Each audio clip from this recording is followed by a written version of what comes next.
Magandang gabi po sa inyong lahat.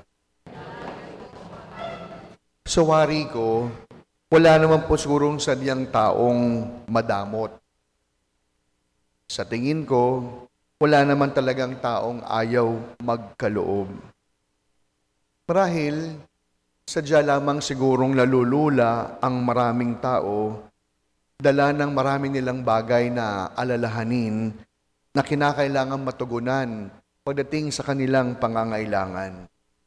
Kaya nga po siguro naimbento o naging dahilan na lamang o excuse yung mga salitang, ako nga walang-wala, magbibigay pa ba ako? Ako nga nangangailangan din, magbabahagi pa ba ako? Kung ating iisipin, talaga nga ba talagang wala? Totoo ba talagang walang-wala tayo? Totoo bang kulang o hindi sapat ang ibinigay ng Diyos na mga biyaya? O sadyang ginagawang dahilan na lamang natin ito upang hindi pagtiwalaan o kinapos tayo sa kung anong kayang gawin ng Diyos sa ating buhay? Mga minamahal kong mga kapatid, ang kwentong ating napakinggan ay kwentong makikita rin natin sa Ebanghelyo ni San Juan, na kung saan nagpakain si Jesus ng maraming tao, nakagawa siya ng himala sa tulong ng kanyang mga alagad. At sa mga nakalipas na mga araw, simula po nung Lunes, dalawang mahalagang katangian ang kinakailangan natin ngayon tayo naghahanda sa panahon ng Adbyento. Una, ang pagiging bukas sa Diyos. Kapag sinabing bukas, hindi lamang yung siya'y kilalanin. Kapag sinabing bukas, kinakailangan din nating tanggapin ang kanyang kayang gawin. At pangalawa, ang katangian ng kababaan ng kalooban. Humility. At sa ating Ebanghelyo ngayong gabing ito, maliwanag na nakita ang dalawang magandang katangiang ito. Una, yung pagiging bukas po ng maraming tao. Kaya siguro maraming tao ang sumusunod sa Kanya, sapagkat bukas ang mga taong ito na tanggapin ang katotohanang may kayang gawin si Jesus. Sumusunod ang napakaraming tao sapagkat nakita nila si Jesus ang sagot sa kanilang bawat pangangailangan.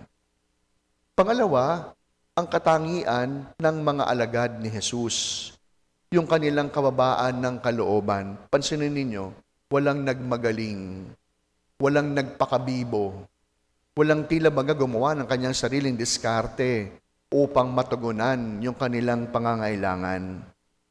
Dahil taglay yung kababaan ng kaloob, anong kanilang ginawa?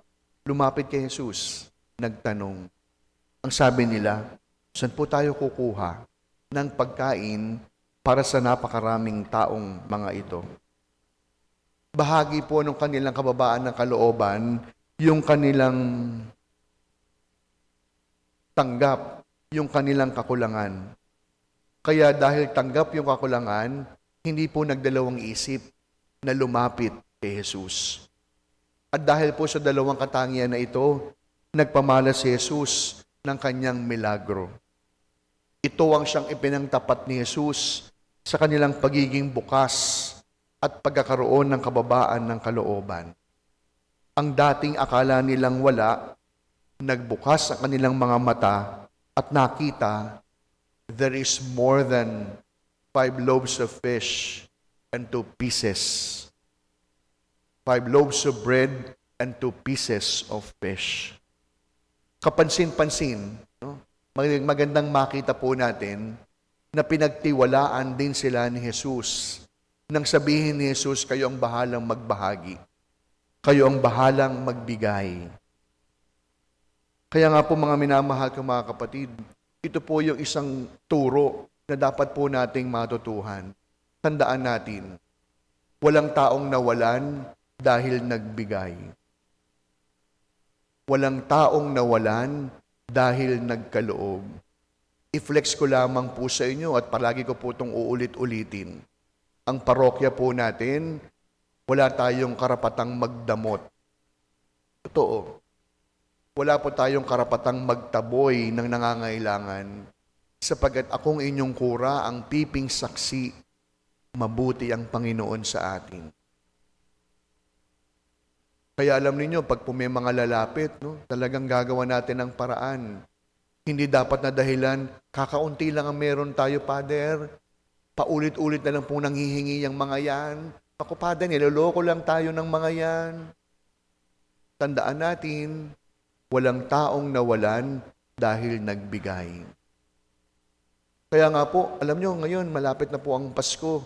Muli tayong merong Kris Kringle.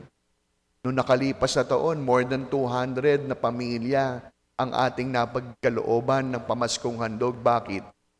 Sapagkat pinagpala ng Diyos ang dala ng ating mga kamay. Kaya nga alam nyo, panalangin ko, hindi lang po dumami yung mabibigyan natin. Ang panalangin ko, tabi-tabi po ha. Sana kamaunti na lamang po yung makakaalala ng susuotin, pero wala namang bibit-bitin. Totoo. Minsan nasa unahan pa, naka-polka dots, pero walang dalang corned beef. Minsan nasa unahan pa, nakakulay pula, pero nakalimutang magdala. Kaya mga minamahal kong mga kapatid, hindi natin ikakahirap kapag nagdala ka ng isang latang delata. Hindi tayo magiging kalunos-lunos kapag nagkalob ka ng 1/4 na asukal. At sa isang taong panay ang tanggap ng biyaya ng Diyos, walang pwesto, walang puwang ang kadamutan. Sapagat ang bawat kaunti, kapag hinayaan nating ibigay sa mga kamay ni Jesus, hindi lamang sumasapat, dumadami. Kaya sa pagpapatuloy po ng ating pagdiriwang, tatandaan po natin, walang nagbigay ang nawalan. Pagkus ang taong madamot, kahit kailan, ang bawat biyayang hawak ng kamay ay laging kulang. Kaya sa misang ito, magpasalamat tayo sa napakarami nating biyayang natatanggap. Sa wari ko, hindi lamang dahil tayo ay bukas. Sa wari ko, hindi lamang dahil tayo ay may mababang kalooban. Marami tayong biyaya natatanggap sapagat ang bawat biyang inilalagay sa kamay ni Jesus, dumadami, sumasapat, nagkakaroon ang lahat. Kaya sa misang ito, patuloy po natin hingin ng biyaya na huwag tayong maging madamot. Sapagat ang madamot, maagang namamatay. Sapagat bata pa lamang, pinatay niya sa kanyang kalooban, ang kanyang kahandaan, ang kanyang kakayahan na magkaloob, kahit ilang piraso lamang ang hawak ng kanyang mga kamay.